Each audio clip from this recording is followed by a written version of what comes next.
Hi, this is Dr. Connolly. Welcome to Module 4. Before we begin talking about some of the elements of the module, let's do a little bit of housework in terms of what to expect for this week. All right, so as you know, we have our second exam coming up this week. Congratulations on the first exam and sticking with it. All right, the second exam will be very similar in format. You have 1 hour to answer 2 questions. Not all of you will get the same questions. Okay, so as we go into the exam, I want you to remember that though it is based on very specifically modules 3 and 4, that some of the theories and concepts from the first 2 modules will carry through. So if you're a little unclear on the theory module, make sure the podcast regarding theories, go back and listen to that again. If some of the terms are confusing, go back and listen to that podcast as well. I want to take a couple of minutes and review that concept of intersectionality that we talked about in those first 2 modules, because that's one of those theoretical examples that get carried throughout the rest of the semester.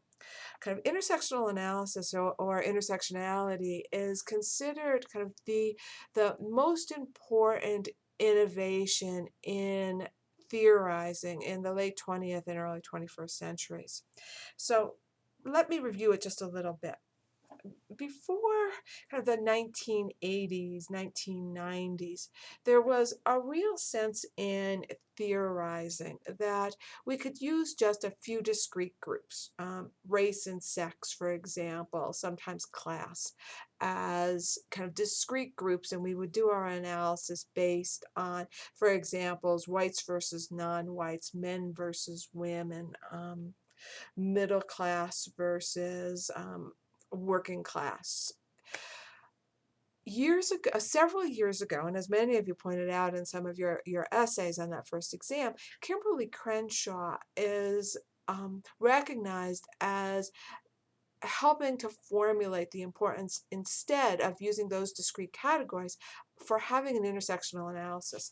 And so let me tell you a little bit about how she came about that. Kimberle Crenshaw is an attorney and a law professor, and she was doing an analysis of a U.S. Supreme Court case.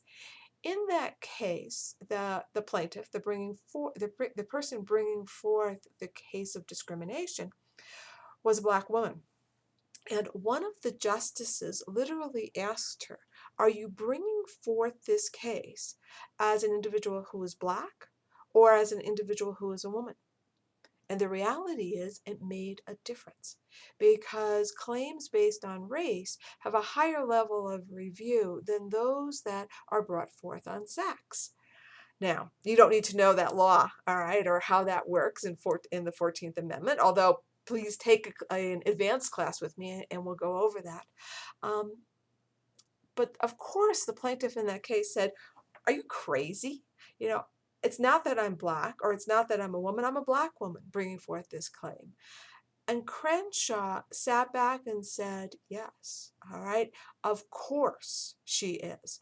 And in fact, her experiences are not only wholly different than men, all right, or people who aren't Black, but they are different than Black men. They are different than white women, all right, and that intersection of her race and sex made all the difference in terms of her claim of workplace discrimination.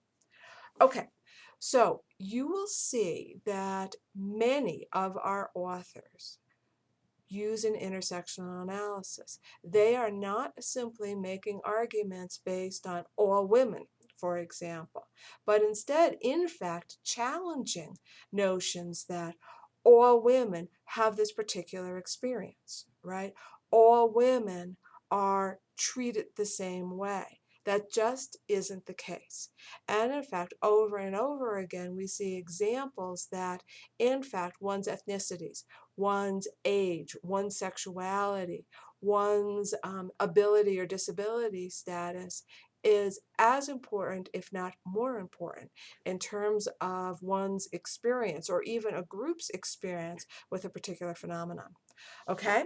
So please pay attention to intersectionality. All right? Make sure you can recognize it. Now, intersectionality also doesn't necessarily mean discrimination or oppression. All right, it's not a one-to-one correlation. It's the recognition of the components of an individual that can lead to a group analysis, and that group analysis then can be used to help understand issues of discrimination. But it's not one-to-one there. Okay? All right. So that's it for intersectionality. So now I want to turn to the homework. All right, I hope you've been having a good time with this homework assignment.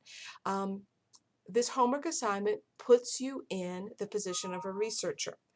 And so just to let you know that as such, and being in a university environment, that we as researchers need to have the highest level permission to do research. I had to go through the Office of Research, the Vice President for Research, in order for you to do this assignment, all right, and to get approval for you to do this assignment, okay? All right, so you are just simply doing, I couldn't say simply, you are doing an interview with one person, all right, and then analyzing that interview in relation to course materials, okay? Can you imagine how, if you were to replicate or do over, all right, this project, you could get a wide variety of information about the experiences of, I would say for most of you, Wyoming individuals at work. Okay?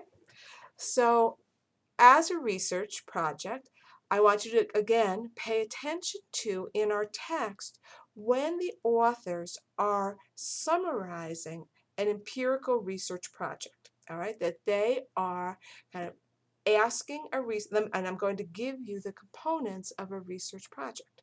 All right, there's a research question. All right, you had a research question. What are the opportunities and constraints that an individual has when it comes to their work for pay? All right, you have a research question. What's the method that the author goes about and answers that question?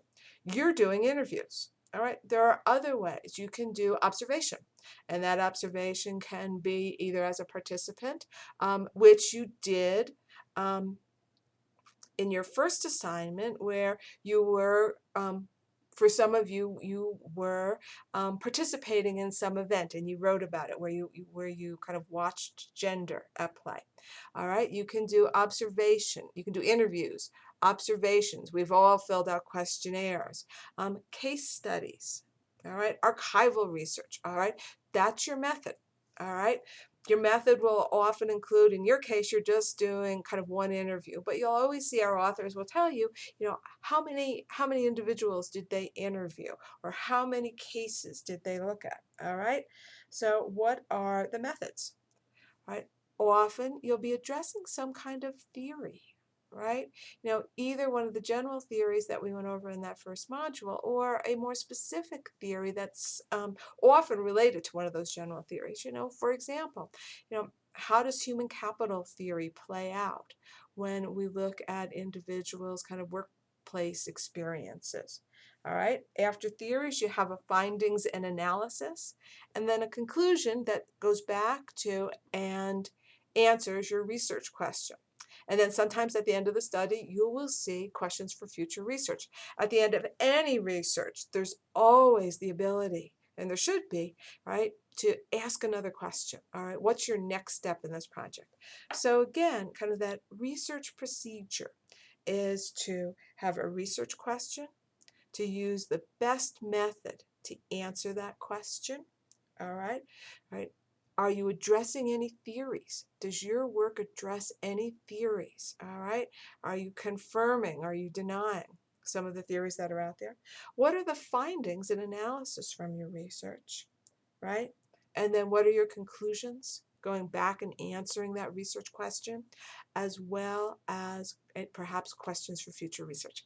Okay, so that's a research project. In general, again, your homework only has you have a research question, right? Asks you to describe your method, right? I met with Mary Smith for 1 hour, right? We sat at the local coffee shop and I asked her about her experiences with work. All right. Then your homework assignment asks you to analyze, all right, her responses to your questions in relation to that research question, to use one article, all right, from the text in order to help you with that analysis. All right. And then for you, think about, what about future research? Okay, so that's your homework assignment. That's due on Wednesday. Again, remember that your other due date for Wednesday, or your other obligation for Wednesday, is your first podcast. And that has you think about this whole wage gap between men and women in the state of Wyoming. Now, all of our materials are talking about how Wyoming is the worst in the nation, and last year we were second from the bottom. Believe it or not, data just has come out in the past week or so that we are now up to 49th out of 51. All right, so we are now not the second from the bottom, but third from the bottom. It's West Virginia and Louisiana that are worse from us. Honestly, that's not something that I think any of us can be proud of. And so your discussion has you think about, all right, that complicated issue of the wage gap in the state of Wyoming, all right, and to have you go beyond, right, that kind of notion of it's simply, right, that women and men work in different kinds of jobs. Okay, so you've got your homework assignment and your first podcast or I'm sorry, your first discussion post are due on Wednesday. Friday or Saturday, take the second exam, and Sunday your second discussion post is due. Okay, so let's just turn really briefly to the materials for this week, and my suggestions for you are that you read that first article in the text, Bose and Straley's article on that's filled with terms. Read that twice. And in your review questions, I've given you a whole list of terms that you should really be familiar with. All right. Importantly, occupational sex segregation, that index of dissimilarity. Understand the differences between and among white, blue, and pink collar employment. Know about that glass ceiling, the glass escalator, and the sticky floor. All right. And then those kind of theories of work, all right, including human capital theory, structural theories, and then the consequences, all right, the wage gap, tokenism, hindered mobility, sexual harassment, all right. Also, spend a good amount of time being able to understand the data, all right. One of our readings is a chart filled with data. What you'll see in the Holmes link, all right, is very specifically Wyoming data. Okay, and then what you have are a couple of videos. One is on the wage gap that I did for Wyoming Public TV, and another is about women in science. All right, okay. I hope you have a great time with this module and have a good week. Bye-bye.